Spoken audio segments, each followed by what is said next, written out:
You're listening to Rookie Pirate Radio, the official anime and manga podcast for InBetweenDrafts.com. I'm Travis Hymas. And I'm John Negroni. You thought I wouldn't be here because Travis started the show, but you're wrong. Hey, Travis.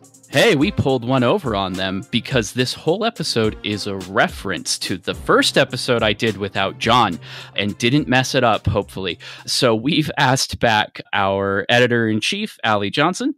Hello. Thanks for allowing me back out of the dungeon. After much demand from her specifically, she is back. But we also have with us the games editor for In Between Drafts as well, Evan Griffin. Hi, we're talking about Naruto Clash of Ninja for the Nintendo GameCube, right? That's next week. Wait, we have a chapter next week. Okay. That's the week after. Sorry. Yeah. Okay. We'll get there. You'll catch up. It's fine. Oh, good. What we're actually going to be covering is, if you have been listening to the show, we did a little fun thing with Allie and Evan when they first started listening to my demands that they engage with One Piece.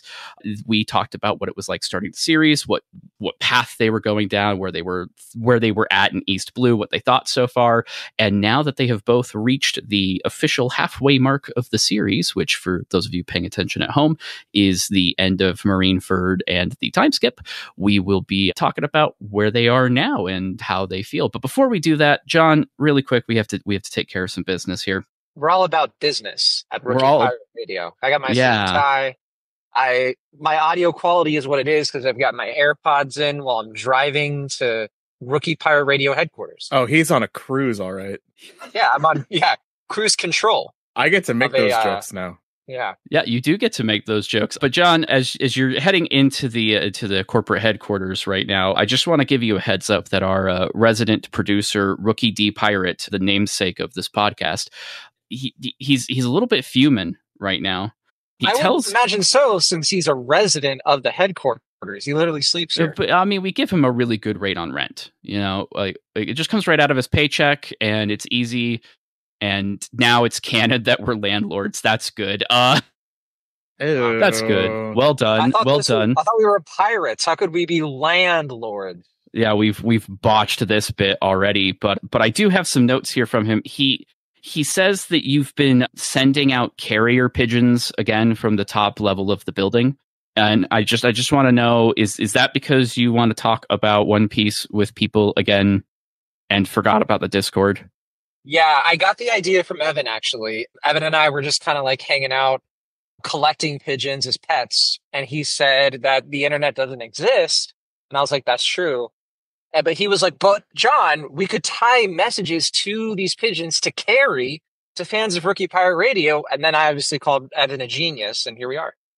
Well, I've got to remind you again at our producer's request that the internet is real. It can hurt you. And also, it's where the Discord is, which is also linked in the show notes below. It's for the In Between Drafts Discord server, which means not only can you join and hang out in our One Piece spoiler chat, talk about all the current goodness, you can also check out all of our other channels and things that we cover on In Between Drafts, from games to movies, television, and more. Obviously, the Discord's tone has been a little bit more somber this week as we've been looking back at Akira Toriyama's work, but, we still have fun there as well. There's a little bit of Oscar talk, and we have a dedicated Final Fantasy VII Rebirth spoilers channel that is temporary, so get in there while you can and join me in my madness. Please do that. But if the Discord's a little bit spooky for you, you're like, I'm not a Final Fantasy guy, don't worry. I've got the carrier pigeons. Yeah, no, we can still use those. So the internet's real. We established that. The internet can also carry messages. It's called electronic mail. Travis, you don't understand. I'm a millennial circa 2010. I'm trying not to use technology as a statement. Well, okay. You can continue using the carrier pigeons. You and Rookie D Pirate can hash that out when you get to the office. But for the rest of us, if you do want to send us just any notes, thoughts about episodes or chapter theories, anything like that, you can also email us at rookiepirateradio@gmail.com. Don't worry, John. I'll say it again. What?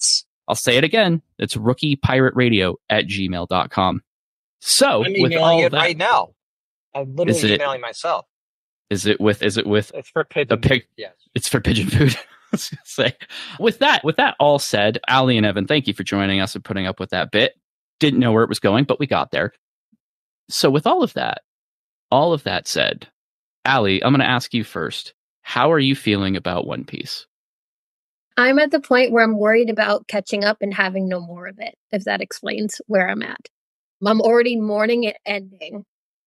Granted, I still have halfway to go, so it's kind of absurd, but at the way I've been, for lack of a better word, cruising along since New Year's Day, which I think was spent with Evan watching the end of Enies Lobby. Yes, that's exactly right. There's been no stopping. And I do a lot of other things. So I'm obsessed, much to, kind of my chagrin, just because like everybody else was like, you'll love it. And I was like, shut up. But also, I'm just glad to love a thing and to love something that's this good at world building and character development. I can only begrudge other people being right for so long. I'm gonna take that as I was right. What's next? Am I next? Do you talk first? I talk first? We'll go from John, Well, I think John about was to about to gloat. I criticize. think John was about to gloat. Oh, he's gloating. Sorry, I didn't mean to take your platform. No, I was about to complain to someone who I used to call Ne-sama out of respect, but to lie on this podcast and say, oh, I'm halfway done. You are not halfway done with One Piece. You are past the halfway point. I'm not going to put up with this lie that everyone else is okay with. Well, then I'm like a little further past half.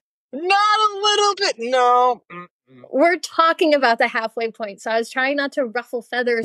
We have been planning doing this podcast recording for over a month, which is where I deliberately stopped reading the manga, and Ali couldn't help herself. I developed other hyperfixations. Final Fantasy VII compilation. I just juggle mine. But no, yeah, if we're going into technicalities, I'm like 680, I guess, ish, maybe a little less. Can we just talk about how that's a lot of TV? That is a lot of TV that you consumed. And I'm so proud. I've never been You do prouder. so many other things that I don't know how that's possible. I needed a break. That's all. People say, John, Ali Johnson's your editor-in-chief, and I'm like, damn straight. You know how much TV she watches? Yes, not enough, but still I do. a lot. Actually. Ouch. Yeah, honestly, there's a part of me that's like, I could have done it better. I could have watched more by now. But I just need to sleep less and have people in my life who watch it with me who also sleep less, so that I don't have to stop at night when they sleep. You see these eye bags? You see these eye bags right now, right? I need to sleep more. But no, yes, technically I am more than halfway through, but for the sake of this episode, I'm in the mindset of halfway point so that I don't accidentally spoil Evan further than Quinn might. It's much appreciated, because I am really enjoying it. I'm sorry, Ali. I was judgmental. I was a Puritan, and it's okay. Take everything I said back. I think everybody needs a little bullying. I thought that this was like some in-joke that like there's a different halfway point that John was aware of. I didn't realize we were talking about how much more that Ali has consumed because she loves it so much, which I think is great. I do have to point out that this is very, very much in line with what our editors' meetings are like. So if you're listening and you've been curious about that, like, oh yeah, what's the energy? What's the tone? This is about it. It's a bunch of unhinged rambling that always ends talking about One Piece every single time. And podcasts. Yes. And Travis trying to be the adult in the room, but then coming down to our level eventually. Oh, without fail. But Ali, I do want to welcome you to the Evangelical Church of One Piece. We appreciate your membership. Evan, is it safe to say you also feel pretty strongly about it now? In terms of how strong of a chokehold that One Piece has over me. Yeah, I like it. I like it a lot. I don't like it so much that I am going to like marathon through it, but I also consume media just differently, and my brain gets a little bit distracted and I go find other things to hyperfixate on. And the 2 years later seemed like a good hat on the rock place to take a little bit of a break, especially because I've been reading the manga, so the pacing on that is different. but I was also watching some episodes because around the holidays in the winter, I would hang out with Allie and her Quinn husband, her husband named Quinn. Quinn is a subclass of husband, apparently. So, point being, I would sit there reading the manga because I was committed to reading manga first before consuming the anime, and then I would rewatch or like reconsume it sometimes the same day. I think that's what I did with the Sabaody arc. And Thriller Bark. And thankfully, no, I had some space with Thriller Bark. Okay, so sorry, hold on, I have a question about this, but basically, to wrap it up, yes, I am definitely enjoying One Piece. I am kind of in a sprint and stop kind of consuming with it, though. All right. So there's our different methodologies right there. We've got the anime watcher and the manga reader and everything. Evan, you said you had a question though. Yeah, well, what arcs are we talking about? Because there's a lot in between East Blue and this. So So should we double check? Or should we confirm, by the way, Travis, like where we stopped with them last time? It was just East Blue. Just in fact, East Blue? Allie was still in Syrup Village. So we went from like the first part of the Grand Line to the second part. So that's pretty clean. Got it. Yeah. Yeah, so that would be for folks playing along at home. That's going to be East Blue Saga, Alabasta Saga, Skypiea, so on and so forth until the end of the Paramount War saga. So I like how you made Water 7 and Annie. You made Water 7 and Annie's Lobby the so on and so forth. So that, I mean, that's a fun thing to talk about. Is what is the designation of a One Piece saga? It depends on who you ask. So that's kind of the frustrating part for me because everybody's like, "Oh, are you at Marineford yet?" And I'm like, "What are you talking about?" The next arc clearly says Summit War or something like that. It's One Piece. Everything has multiple names. That's totally totally cool with that. It's just kind of hard to keep up when I'm consuming it, and there's multiple different angles and different breakdowns because I'm not like, as a way of avoiding spoilers, I'm not like engaging with like community stuff or anything like that, lest the algorithm pushes spoilers on me. Yeah, so I've been kind of delightfully consuming it in a bubble. So really, all I've got is the page I'm on and kind of peeking at like what the volume that's next might look like, and I've just been kind of enjoying the adventure. Travis, do you remember where the time skip, like what chapter of the manga that is? So we can contextualize. I can tell you. I think it's the 500s or so, or 600s. Yeah. When we say the halfway mark for this, what we're meaning is, narratively speaking, Oda has pointed to this period of time as kind of the halfway point for One Piece's narrative, not necessarily like the hard. This is the halfway mark in chapters, right? Especially because East Blue he considers more of a prologue by design, literally Log Town, it being the prologue. So if you look at the Grand Line as the first half, the New World is the second half, which Evan and Allie are getting into. So, yeah, I think because I just wanted to point out that we're now as we record this, we're at chapter in the manga. We're at chapter 598. Oh, sorry. Yeah, no, there you go. So like almost literally halfway in the manga, like to date. So that's pretty fitting. And see, that just stresses me out more that I know that I'm more than halfway because I'm like, what will I even do? I was doing that too. I think I was somewhere in end of Impel Down or beginning of Summit War where I was starting to realize that the number of chapters that I had left to read was getting smaller than the number of chapters that I had read. I'll just go back and watch all the movies. There you go. There's that weird one that I'm trying to find desperately that's available nowhere. I have a quick question. This is more about like current One Piece, but because we've talked about the One Piece live action a bit on here, I'm curious, are you guys interested in the remake, the One Piece anime remake that they're talking about making? It's still a few years down the road, but I mean, I'm gonna watch it. My level, I have hopes on if and what they change things. Like the idea of going through all of East Blue again, I'm kind of like, yikes.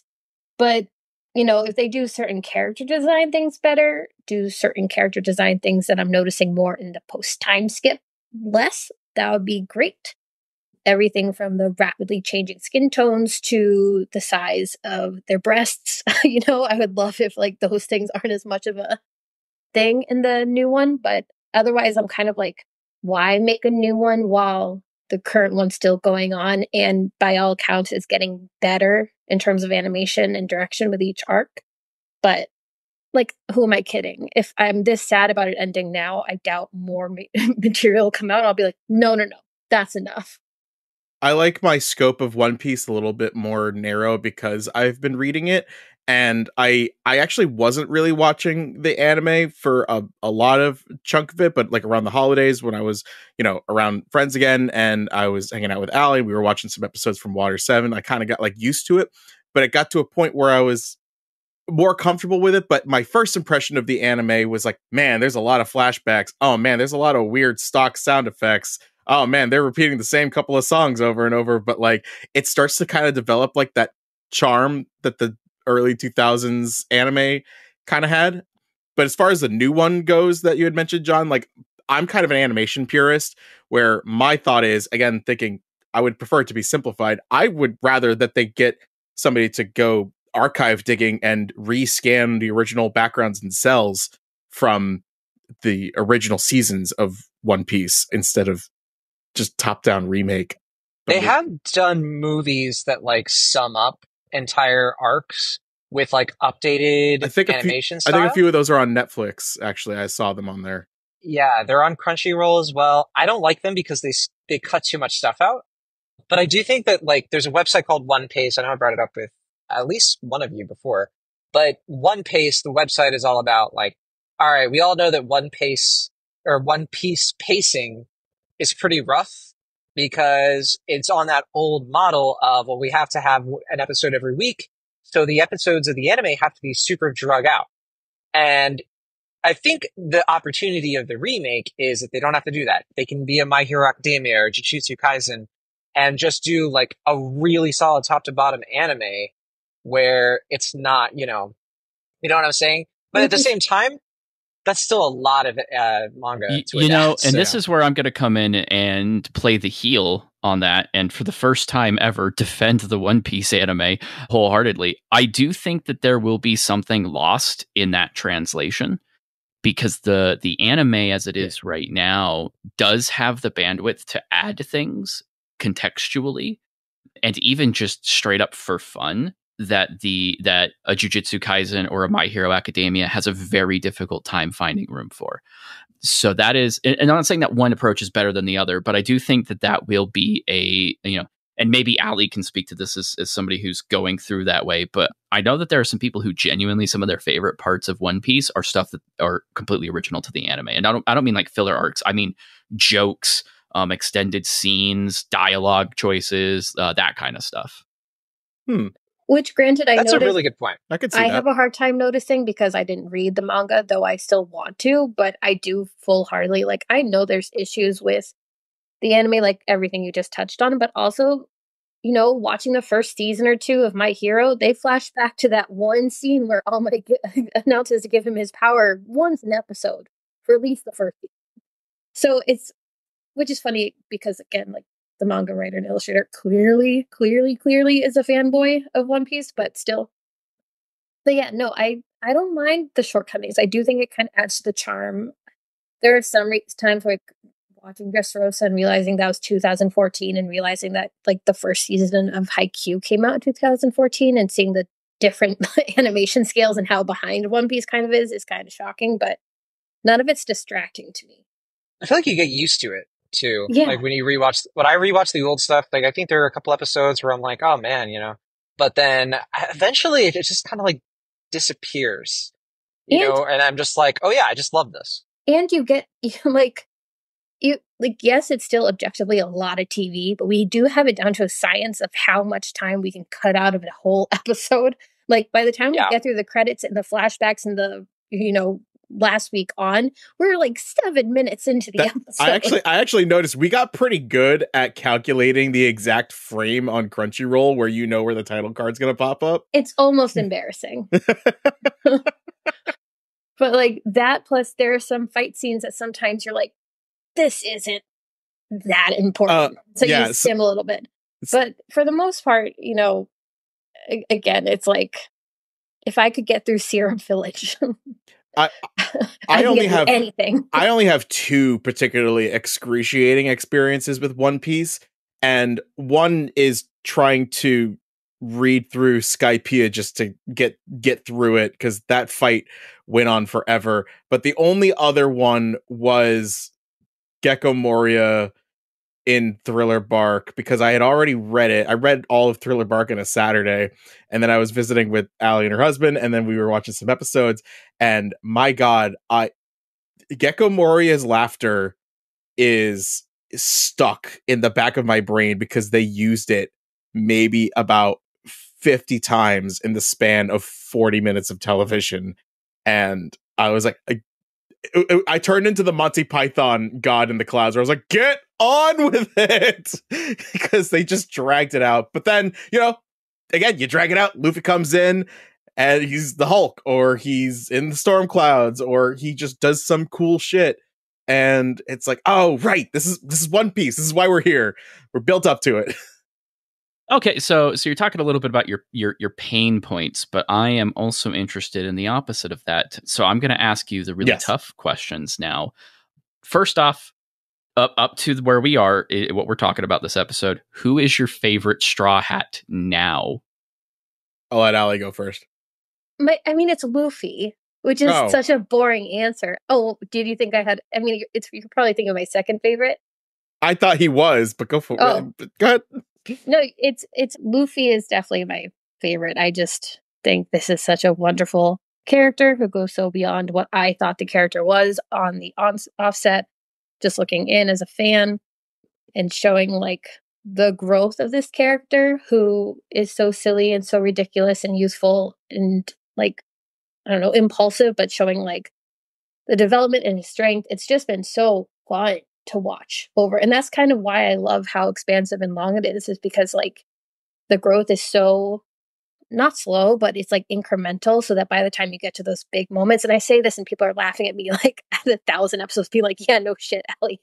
But like to me, seeing the growth and how it's kind of mounted over time makes the big moments like Sabaody, like Marineford, just like hit so much harder because we've been with him for so long. But yes, he's definitely my favorite. And then like, I don't know if we want to go close second, but I'll let Evan go with his first. I mean, no, my answer is definitely Luffy. I love all of my Straw Hats equally. I don't care for Kobe, but he's not a Straw Hat. No, Kobe is a cop. He's not a Straw Hat. I know. I was just trying to emulate Jessica Walters. It's okay. No, Luffy is definitely. You're all in Boston, so I should have said he's a cop. God. So Luffy is definitely the best for all the reasons that Ali said. He just embodies just this kind of this spirit, this adventurous spirit, and he's just the goodest boy, and he just wants to protect his friends and his brother. And man, but I really do love all the Straw Hats. I think they all have amazing qualities, and I really can't I couldn't rank them. I really can't see them I was devastated when they all got separated because I was like, oh God, I can't spend time without these characters. I don't even know if I enjoy them independently, and I might have to get used to that for a hot second. But Impel Down and the Summit War really kind of reminded me why Luffy is the main character of One Piece. So that's I think we both had the same answer to that the last time we did this kind of podcast format, but I think we just have more evidence for it now. Yeah, so it sounds to me like you're trying to say that you just really hope that the Straw Hats make it to the end in One Piece. Yeah, I guess you could say that. You don't have a second favorite? Really? Yeah, I'm interested in Allie's ranking now. Well, now I want to know Travis's. Travis and I have never talked about this. He's never asked me. We have. I want to know too. So my favorite Straw Hat. I know I have talked about this because I will go to bat any day of the week. But I am a Stone Cold Usopp defender all day long. Oh yeah, I did know about this. I don't know about that guy, but I like Sniper King. Sniper King is also really cool. I mean. Maybe, they're so different. Maybe one day we'll even find out who the Sniper King is underneath that mask.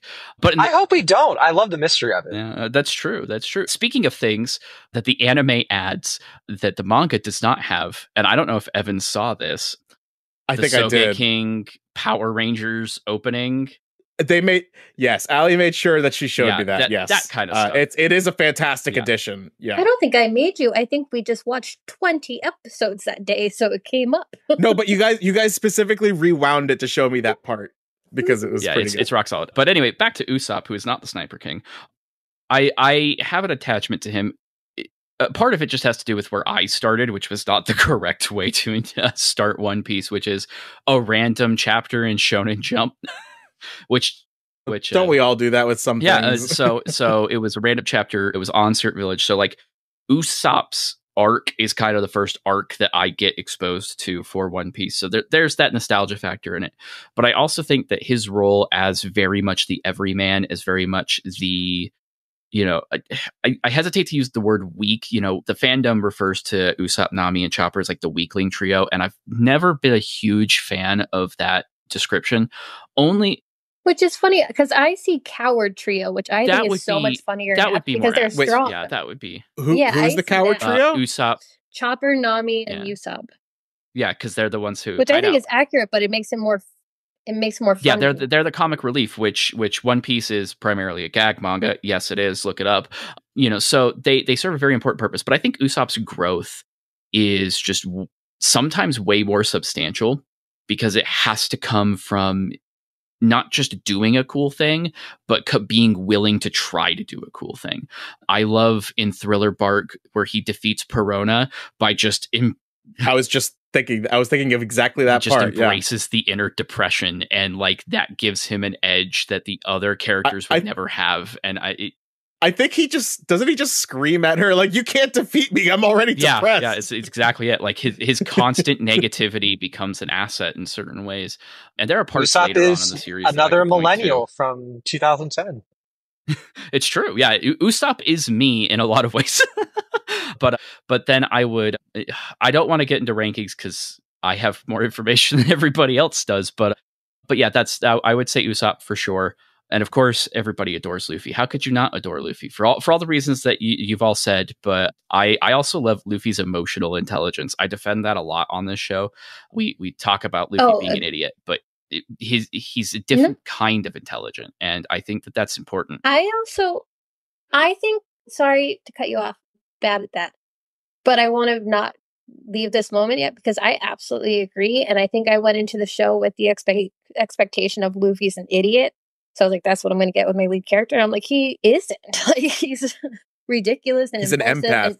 Yeah, but it's like more than that. It's just, I don't know. Like, I honestly think the way you described Usopp is applicable to Luffy too, and the fact that a lot of his growth comes from just trying things out. Like with Gear 2 and 3, it's like, I've been thinking of doing this, and then he just tries, and it either works or it doesn't, or it has drawbacks. So I think that's kind of what makes them an interesting dynamic. I cannot wait for you to catch up.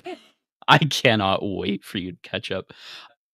John, now we have to ask you, who's your favorite Straw Hat? Because I've apparently never asked you that. Yeah, which, I guess I just didn't pique your curiosity. No, okay. Look, I love all the Straw Hats in wonderful, wonderful ways. There's somebody in the running for my favorite, but they're not technically a Straw Hat yet. And that's all I'll say. And Travis knows exactly what I'm talking about. I'm nodding along. I'm nodding along. I might know. Are we saying yet as of chapter 598 or 1000 whatever? 1110. Oh, I was just going to hit him with my "See you in the land of Wano" image. See, I think because of how I know you two and your relationship to One Piece, I think I know who you're talking about. Well, but I won't say it here in case I'm right. Yeah, you'll have to slack us when you catch up, and then can Discorders. We will let you know if she's right or not. Right, because the spoilers chat in Discord, which now exists again, knows exactly what I'm talking about. Because this is particularly Quinn, your husband, who has been we've been having a Naruto Sasuke thing kind of going on about this, and it's been pretty fun. But I'm gonna bring it back to the village. Don't you worry. But anyway. My favorite Straw Hat is Robin. And Robin's been my favorite for a long time. Because I think that she is low-key the funniest Straw Hat. The times I have died laughing the most are Robin scenes. Particularly in the New World.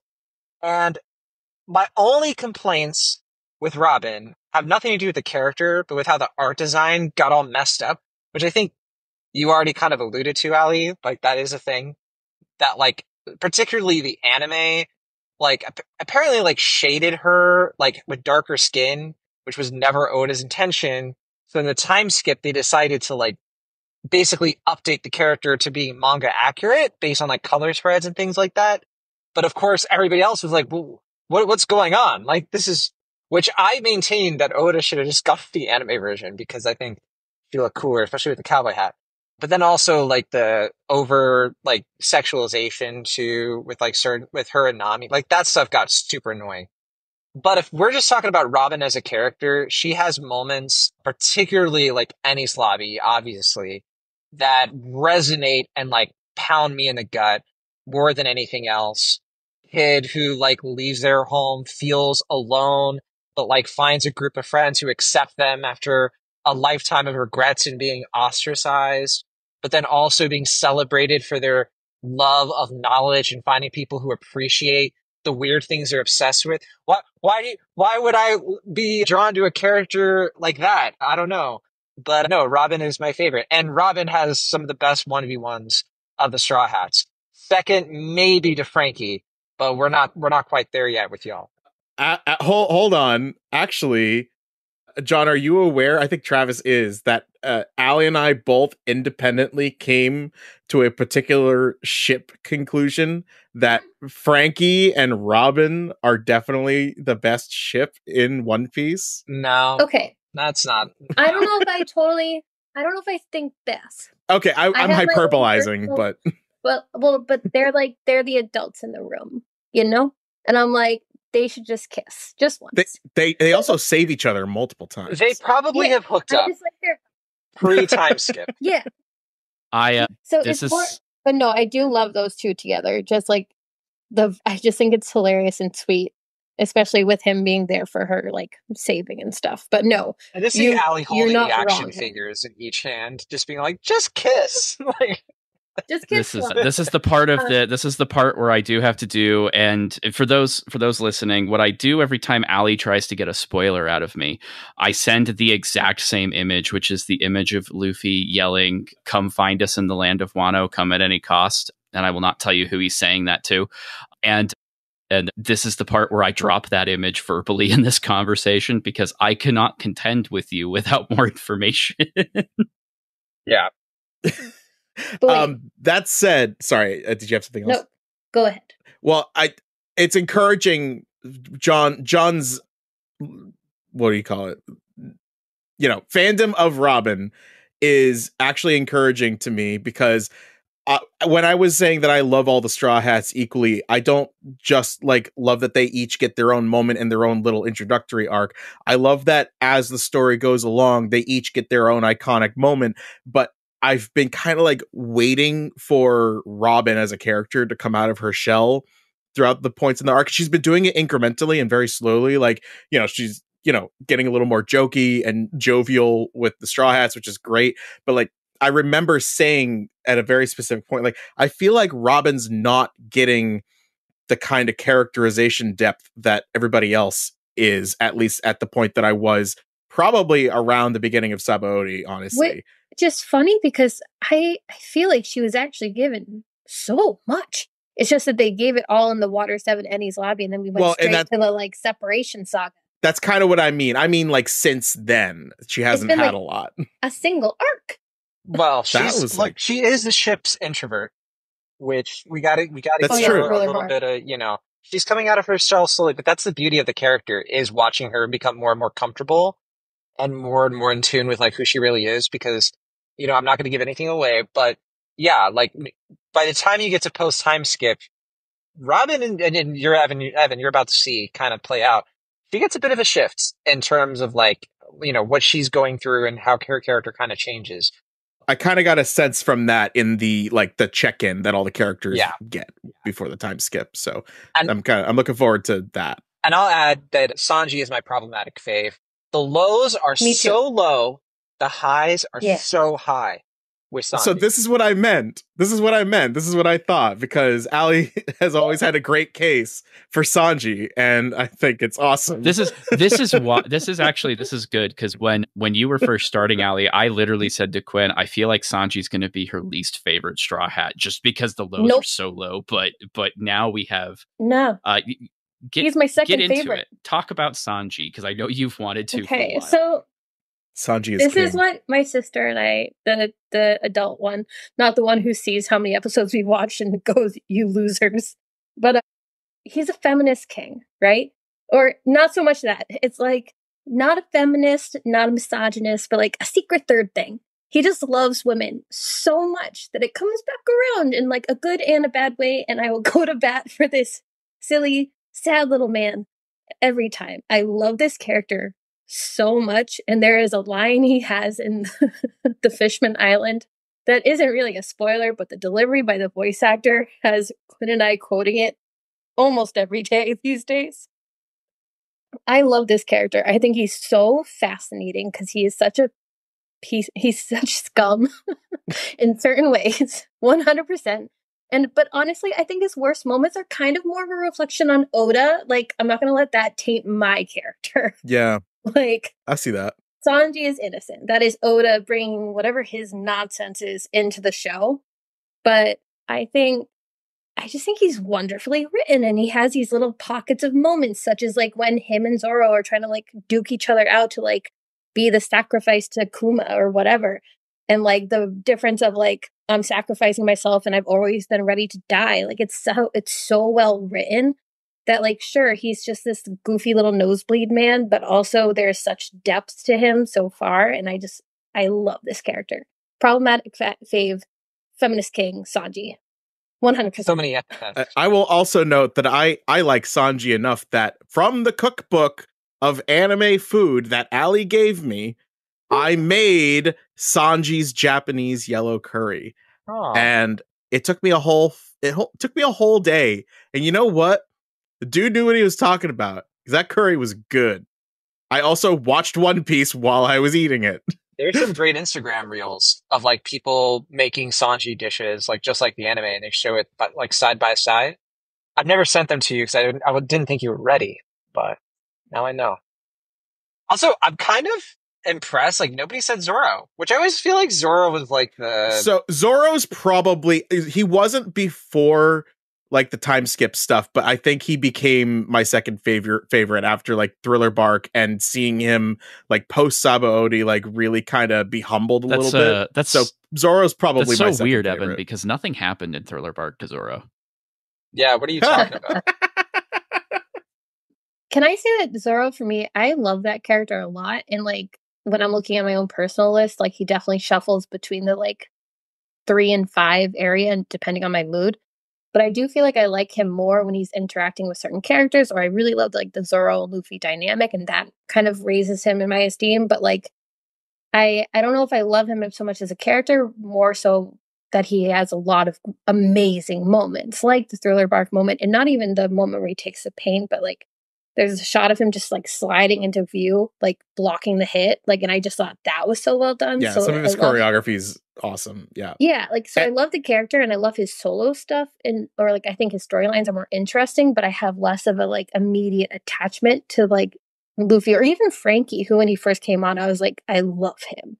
For me, Zoro, I became endeared to Zoro by some of the laugh out loud moments, which are probably some of the hardest times I've laughed at One Piece so far, is either Luffy eating or Zoro being directionally challenged. Like he will just like stumble into an alleyway and be like, how did I get here? He's just in front of a brick wall. Or I think this is probably the hardest I've laughed is when they're in the archipelago. He's like, I'm going for a walk. And he doesn't even think to look around a bubble.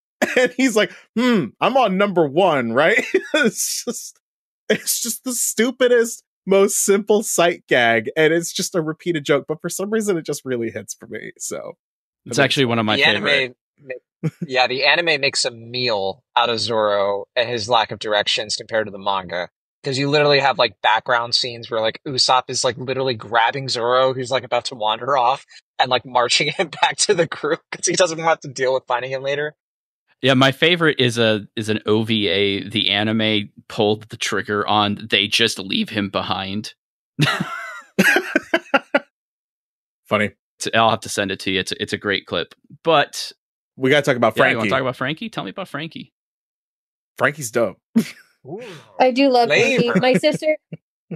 My sister Carly wants you guys to relent the podcast to us for an episode where we can just talk about Sanji and Frankie. And so this will be a conversation at a later time because it's actually like logistically not possible for either of us to run the podcast. But there are talks where we're like, we really think we could bring a fresh angle to So what I'm hearing is there's going to be an attempted mutiny of Rookie Pirate Radio. Perhaps. Fitting, just honestly. like a light one, though.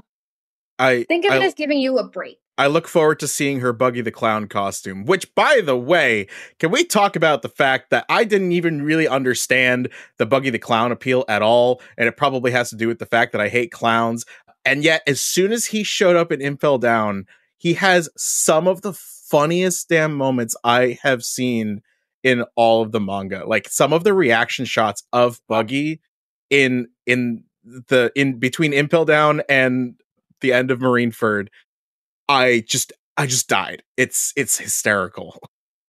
Yeah, I will say that the inclusion of Buggy and like some of the other supporting characters is what helps me like love Impel Down and Marineford. I mean, I love it for so many reasons, but it makes me not feel the absence of the Straw Hats because like how can I when Ivankov, Jinbei, Bon Clay, and Buggy are all there? It's like I'm fine. Bon Clay might be actually my second favorite character some days when I really think about it, but like it's fine. Rest in peace. Bentham is my favorite non-Straw Hat character. I mean, not just in One Piece, but in like real life. Like people are like, John, who's your favorite sibling? Bon Clay. It's just like nobody's ever been a better friend to anybody, really. I love Bon literally. Clay. I truly adore that character. I still more the realist one for sure. And it's One Piece, so he could reappear. You never know. We have no idea. Who's to say? Not me. So thinking of Impel Down, I do really want the live action One Piece to somehow survive long enough to do Impel Down, just so that I can get Jeff Ward doing that reaction face when Buggy's like, you remember my special monkey ball, and Luffy's like, no, I don't, and he just has this completely defeated face. It's so good. I know exactly what you're talking about. We have a few panels that we use as reaction shots. I use that one sometimes. Probably the most used one is Garp saying, forget I said anything, because Quinn's so horrible at spoilers. I need to draw that for him so we can hang it. My anger at Garp in Impel Down or in Marineford, like I was like, this is the real villain of One Piece. Oh yeah, Ali joined my crappy grandpa. Yeah, Ali joined my ACAB agenda hard in private messaging. Oh yeah, no, I actually like to the point where if I think about it too much, I like make myself angry at the idea of Kobe and Tashigi having these like increasingly pivotal moments, and like maybe they won't appear as much in the post. I don't know, whatever. But like, God, I think those characters are dull, just so objectively boring characters. And the idea that they're supposed to be like the foils to two of the most powerful characters with Luffy and Zoro, I'm like, where's the charm? And also they're cops. Like, I can't stand it. But yeah, I wrote in my little villains column of my notes, I have Garp, Kobe, Tashigi, and then Akainu, right? That's his name, and Spandam. You have Akainu. You have Garp and Kobe over. We got to do a new villains tier list now, John. We've messed it all up. Yeah. No. I didn't. That's not ranked. Those are just like in a little bubble for me, and the Celestial Dragons, like obviously. But yeah, no. It's like they come on screen and I'm like reaching for the controller to fast forward because I'm like, this couldn't be worth any less of my time. Well, I'm curious then, Alex, and I imagine this was like a gradual thing, but is there like a moment you can pinpoint where the series just kind of like you had that moment where you're like, oh, this is why John Travis won't shut up about this show, about this story. There's a couple. I have a couple. Go ahead. I think I'm not a huge Alabasta fan like you are, but I do think there's a moment where like the whole team like works together just to like get up the side of a tower. And I was like, okay, that's very charming, especially after getting to know them. The silly barrel scene before they even like get into the Grand Line, it works because like, I don't know, it's clearly like an iconic moment, but I feel like, I don't know, I think it definitely was gradual, but there's like moments I can think of, like, you know, when we go into Chopper's town and Luffy's like dragging Nami and Sanji again up the side of a building, like holding Nami in his teeth or something. Like, I just think there are little things that show like the extremes the characters will go to, and or the characters at their wits end but still pushing, and those were kind of moments that I always gravitate towards, because I love a character that gets knocked down and gets back up even though like loss seems to be inevitable. I have a couple. I had almost all of Baroque works, probably like from Giant Island onward, ready to go on my Kindle, because I had to go. It was in July, I think, 4th of July weekend. I had to go to Europe for work. And so I was like, I need some reading material. And I haven't read One Piece since I recorded with Travis and Allie. And all of my flying time and airport time, I was just drinking down that Alabasta arc. And I was just like delirious on a 4th layover getting back home. And Crocodile's got Vivi, and it's going on for chapters and chapters and chapters with this conflict. And I'm like, where is Luffy? And then he flies in, and then I was like, oh, I think I get it. Probably second to that is Water 7, when I just noticed something in Oda's drawing change, and then they find out that they're going to lose the ship. And I didn't even know anything else about the ship at that time. I just knew, oh no, that ship means a lot to them, and it means a lot to Usopp. And then Usopp's going to leave. And then he challenges Luffy and leaves the crew. And even though I knew he was going to come back, I was like, oh crap. So that was that for me. It was those two things. I thought of another one that I think that happens earlier, but was still past the point of the first podcast. It's like a little moment in the anime where Nami is leaving her childhood home and the ghost of her mom like pushes her out the door, and I got actually teary, and I was like, yeah, I'm in it. So even if I wasn't like fully in love with it, I knew at that point that it could like bring those feelings out of me, and I loved the crew so much. But I think that was probably the first moment where I was like, well, damn it, I have 1,000 episodes to go. I think for me, like, when I look back in this stretch of time, as somebody who was like Travis, I mean, we were watching the anime back when like we were firmly like in the very beginning. So for us, it was nothing but gradual. But I have to say, Robin's "I Want to Live" is like, oh yeah, so peak for me, because like the moment when Sogeking shoots the flag, and I'm like, he's not even a straw hat, and he's taking on the world government. Like, that's a hero, a sniper king.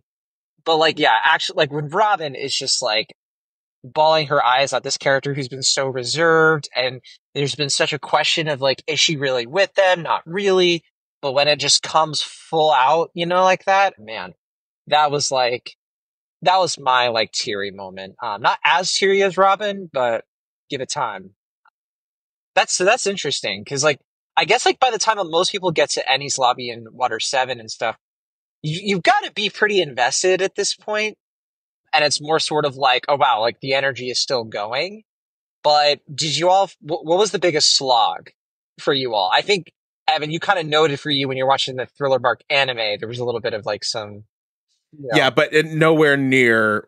For me, it's hands down Skypiea, and there is no contest. Skypiea is where I like, dropped. That took me. It took me weeks. I was so high on Alabasta, and it took me so long to get through Skypiea. The best I had going for me was like, oh, I really like how Oda's drawing the trees. Maybe I should try drawing trees like this. and That then sounds so it just wholesome. took me, and then I swear to God, the fight with the Neru and all those other mercenary guys or whatever, like before Luffy gets out of the snake, like that fight dragged on so long. Maybe this is because I'm over 30 years old, but I fell asleep on the couch with my tablet No, you're not reading alone. a shonen fight. And I was like, I didn't think this was possible. No, you're Oh. not alone. Because Skypiea is where I originally dropped off when I was like into One Piece growing up. Which is a shame, because once you clear that bar, like even right away after, like the Luffy stuff again, like him appearing in the storm clouds is really cool. The background with Noland is great. Like as soon as you clear that bar, it's gas. Like as soon as I started reading Water 7, like it took me a little bit to, like, because I was busy around the holidays, but as soon as I had downtime to sit down and read Water 7, it was gas all the way through. Like I took a little bit of a break, but like, you know, like Ali said, like New Year's Day, we were crying watching the merry-go burn down. So I feel like I'm a rare Skypiea defender, and there's part of me some days where I'm like, I might like that more than Alabasta. But but I also think the fight with Luffy and Nero is really interesting, because again, it's where we see like the combat intelligence of Luffy start to come out a little bit more, with like something as silly as like punching against without being able to see him or whatever. But my slog is it's Syrup Village. Again, you can tell based on the podcast. We recorded the last one last February, and that's where I was. And then I didn't hit Alabasta until October, because I must have taken literally a 6-month break on watching the show because of how boring I found Syrup Village. I wonder if that difference in those 2 points are fundamentally different between just like anime pace and manga pace, because like Syrup Village, I just kind of like just flipped through. Like I was all right, I get the gist, Catman, blah blah blah. But like, I wonder if I have no idea what Skypiea looks like in the anime. I have no idea. So maybe they do something interesting with the way that they animate the fights. I I don't think the know. fights have some good weight to them. Like there's a moment where Luffy gets like the molten love or whatever on his arm, and it like dries him off, and the animation does It is cool. the job at like actually showing the gravity and the pull of it. Yeah. But yeah, I there's certain fights that I still didn't like, but I feel like in Syrup Village, I wasn't confident to the point where I could be like, I can probably skip through this, and neither was Quinn, because it was like, you probably should know all these fundamental things. But now, again, it's like, if there's a character fighting right now in a certain episode I'm on, and I'm like, she's not going to be important in 10 episodes. We're gonna do a little fast forward, just a little bit. But yeah, no, Syrup, it's easily Syrup and Thriller Bark, which sounds silly because again, I watched that probably in like a week. But Thriller Bark came close just because there's only so many times I can watch Chopper, Nami, and Usopp running, screaming before I develop a headache. Okay, so conversely with Thriller Bark, opens really strong. I loved Brook instantly. I love that skeleton. And then the ending with him with the song and the background on the whale Laboon! Laboon. I feel like I missed out on the anime because I heard about like You did. Brooks' performance with the song. I saw all the bad parts of Thriller Bark in the anime, and then I went home, and then they saw the good parts of the song, but I loved reading it. That's probably one of the parts that I actually teared up. Like Joe was talking about parts where you tear up. Like for me, it was like Brook and Laboon with the like even when in the crew manga, is like it comes dying through. one by one. Yeah. Yeah, it's great. And rewatching the live action with some friends recently, we caught them playing that song in the background of the scene. We caught them red-handed. They were playing red-handed. Okay. But yeah, no, there's Thriller Bark sucks until the last part, the last showdown, the last bit with Brook. That's all great. Everything before it, it's Scooby-Doo. Like, Which it's- I think maybe that's why I'm easier on Thriller Bark than Skypiea, because like I was like, all right, I could go for a little Scooby Doo. This is fine. But Oda was yeah. like, we need to I have- catch our breath with some cartoons. yeah, right. Wink. I have two more questions that I have to get through with you because they're important to me personally. So the first one is, do either of you have a favorite gag or joke so far? Or punchline?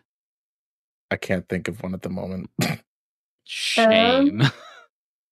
I mean, it's when we first meet Brooke. Oh, wait, hold on. No, there's a clear winner. I don't know. So it's when the face of Duval gets revealed.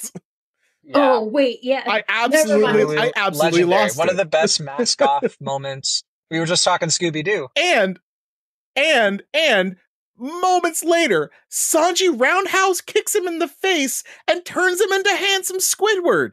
Before Handsome Squidward existed. Well, now you know where Handsome Squidward got Yeah, it. never mind. Impressive. I Genuinely actually- impressive. So, not to out Quinn, but he kind of like spoiled Carly and I on that in Japan. And we sat in our hotel laughing like so hard that we were actually crying at that image. And we were again in Alabasta. Why were we so attached already? Why had we already gone to the One Piece store twice? Who knows? But like, so by the time we got to the moment and the fact that it still landed and we were still crying laughing, it just goes to show you again, like the writing is clearly there. Like I knew a lot of like little spoilers. I knew about Ace. I did not know about Ace. I know, but there's something else big that I knew, and I was like, it still hits. Like it's still just really good. I knew the Robin "I want to live" line, but yeah. So, but no, the Sanji poster reveal and the first meeting with Brooke. Oh, they just kill me to the point where we rewatched the Brooke scene like 3 times in a row because we were laughing so I hard. was convinced you were going to say Luffy pushing the zombie back into the grave. Oh, I honestly that one gets used a lot in GIF wait, form. never mind. That's I a great totally one. I didn't have it down my note. That's the problem. No, it's definitely Luffy pushing the zombie back down. It's just it's so funny. It's so silly. It's such a simple joke, but my God. All right. Before we wrap here, I do want to ask one final question because this is of course the grandest question everybody has. What do you think the One Piece is? I think it's that zombie that Luffy was pushing into the grave. And they have to go back. So I don't know if I have an answer for this, but last night I was talking about how I think it's going to end. But I just like omitted what I thought the One Piece was. How's it going to end? I remember but it might not be like the very ending, but I just think it'd be neat. Because everybody's like, haha, what if like Luffy also dies like Goldie Roger or whatever? And I'm like, what if instead he gets to the point where he's about to be killed and instead because of all the friends he made along the way, like, is that really the One Piece? They make it so it doesn't happen. Like they're there to like stop his demise because of the fact that he has so infected the world with like joy in some ways. So yeah, that's kind of my thought is essentially like you still get the parallel, but instead you see what happens when like he's made the connections that he does and they're able to put a stop to it. But maybe I like that word you use though, Allie. Joy. Or like, that's a good word. Curious that. I mean, I would agree. He definitely is a joyful character. A joyful boy. But yes. I think the One Piece is Frankie's ass. But that's 2 pieces. Jesus Christ. He doesn't have just one cheek. Wow. Wow.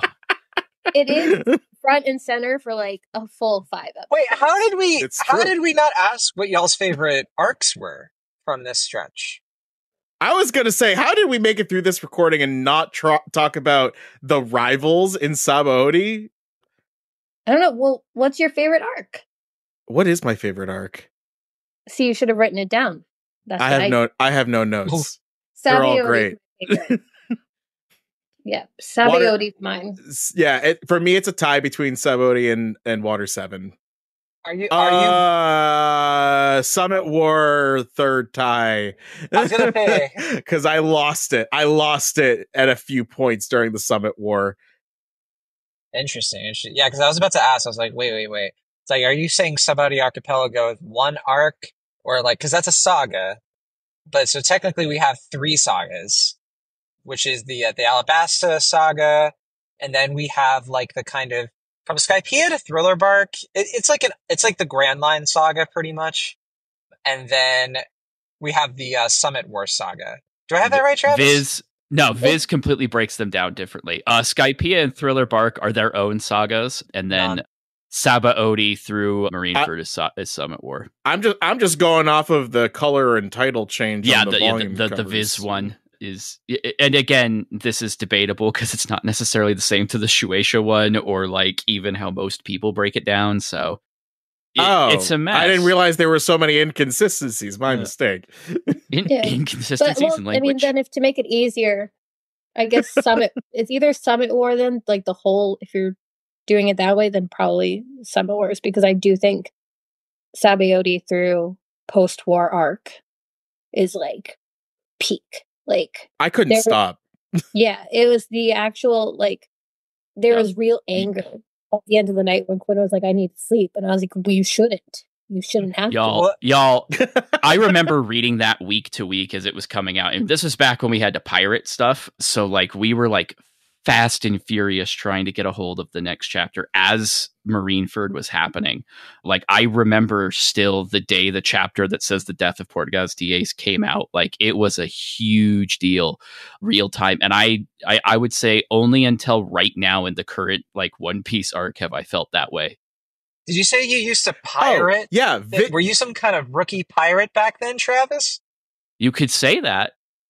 Viz went out of its way to spoil that for me as I was reading it because I had no idea that was coming, and they named the volume "The Death of Ace." Did they really? What the heck? Yes. What? Yes. Like if you go looking through it, yeah. I mean, look, I would have probably been like spoiled on it just from like the chapter list or just having any sense of media literacy and seeing it coming, but I had hope. Yeah. I sure had. Evan, reading comprehension is not required to be a One Piece fan. Don't worry about that. Yeah, that's like that hope turned into a hole. Can I say that, Evan? Before Ace died, had a moment in our home. Listening to him read in One Piece is really funny. It's just a lot of whoa, whoa. But well, also, I think I screamed at the top of my lungs when when Shanks showed up. Yeah, and like thank God we have forgiving neighbors, but. No, at one point he was like, well, nobody really dies in One Piece. And it was before this happened, and I was like, did I say that? Yeah. Did I say that? And I was like, oh no, this poor guy. He's never been on the internet. He doesn't know.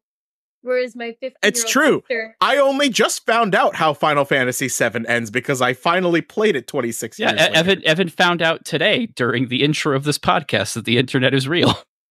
But yeah, no, and it can hurt me. When Quinn started reading it, my 15-year-old sister went to him and went, haha, Ace, and then just like walked away like a little troll. Yeah, that's what I was told after I found out that it happens. I was told like, oh yeah, that's like Dumbledore's dead of manga. Yeah, it's okay. It's good to be naive. So safe to say you're all going to keep reading, watching. No, Yes. I'm actually going to quit after this. Yeah, no, I thought, let's make an even 680 and then like call it. There's probably nothing coming up. Nothing that inspired me to read it or to watch it in the first place. With last year with a big event happening and me being like, I must know what this is. I'm going to watch. I can't wait for you to find out what it is too. I will mark the day for sure. Any other final thoughts, everyone, about where you're at this point in the story? I will continue reading and would have already if not for the fact that Final Fantasy VII compilation ruined my life. Sorry, consumed my life. Both things could be true. I might look for. Oh, go ahead. I will continue on the One Piece training arc as soon as I find out what Gact is. I'm really happy I'm not into video games. Yeah, you should be. It's a curse. Except for Baldur's Gate 3, kind of, sort of. Yeah, yeah. I don't have anything else to add aside from like, I'll always go to bat for Sanji, and I would like to have a full episode dedicated to that. About how every moment everybody else hates, there is a way to explain it. We didn't even talk about the Going Right, well, Merry and the Thousand Sunny. Oh, we could go Well, for a whole other hour, but Yeah. Can So we when's our have it- next check-in? yeah, I guess we'll have to set another check-in. No, so like what? Give me a chapter number. When's our next check-in? Gosh. I feel like when Oh, y'all man. catch Is up, it 1010? Yeah, I think it's got to be catch up now. Yeah, see you at Yeah, see that you sounds in the land about right. of Wano. So another 500 chapters. Got it. Wait, no. It's less than I- 500 chapters. I think there should be an episode, right, to make it about me where I just talk about all the things I don't like as much as you guys do, and it makes like the Going Merry. Like Allie, I've been a VV. Skypea defender I- forever. We can just do that. Well, no, and not Skypea. It's more like the VV of it all, and the Going Merry, and everybody else thinking Usopp was in the right, which is crazy to me. Usopp being all in the the stuff right? you miraculously like sidestep. I mean, I'm not even. I'm Oh, gonna in the fight no. with I'm Ruby? not. No, I'm that's not even a- gonna say that. That's a so if that entire conflict was an "Am I the a-hole?" post, the answer is no one is the a-hole. That's that.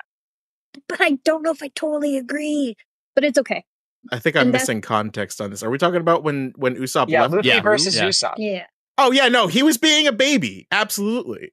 But that's what I'm saying. We could save that for like a whole other podcast, I feel like. I Let's have a was Phoenix strongly Wright trial of opinionated about Usopp versus Luffy. I'm sure Travis is too, since Usopp is his fave. It's not saying that Usopp was right. It's just Albeit. that he had a reason for being so insecure. He had a reason. He was still a baby. I about mean, it. they're children. Like that's like I'm not gonna say Usopp was right, but like it's I mean, that was my argument before this podcast started when I was talking to Quinn and my sister about like stuff we might talk about. I was like, I've gotten more lenient on him post time skip. One, because he's just cooler now, but also because it does put into perspective his age. But it was just more of a joke of like there a couple for a while there. It seemed like everything I didn't love so much. A lot of the guys I talked to loved. So I just thought it'd be funny to kind of put that in perspective. But I don't really have I can't really think of framework for that. But I feel like we should touch base again when we finally get to the thing that made me watch we'll it. we'll see you in the land of Wano then. But for Yeah. but for this, of course, you let us know in the Discord, and of course at rookiepirateradio@gmail.com. If these other topics are something you'd like us to cover in the future, there's always going to be break weeks for One Piece because Oda needs his sleep, like we all need sleep, right, Allie? I don't always. Oh yeah. I take magnesium every night, so I highly prioritize. This is coming sleep. from- When I think of what I need less in my life, often No, it's- see, okay, this is coming from the person who I will literally be like, "Oh yeah, Allie, I did this, this, and this, and this," and you're like, "How do you sleep?" Every time. All right. Well, I think other people should. I just don't think I should. I will eat a meal and fall Okay. asleep on the couch. All right, so now that we're turning this into an editor's meeting, we're going to finish that editor's meeting, but I'm going to call it on the podcast here. We will be back next week with chapter 1110 of One Piece. I think John already has the raws, so he's Oh going my to lord that gosh. over me. It's unbelievable. That's a lot of Yeah, time. see, there we part go. When Usopp dies and Shanks is hooking up with Robin. Woo. Oh. Those are the same spoilers he sends me every week. I'm not even fazed by it anymore. All right, thanks for listening. We'll be back and see you later. Okay, bye.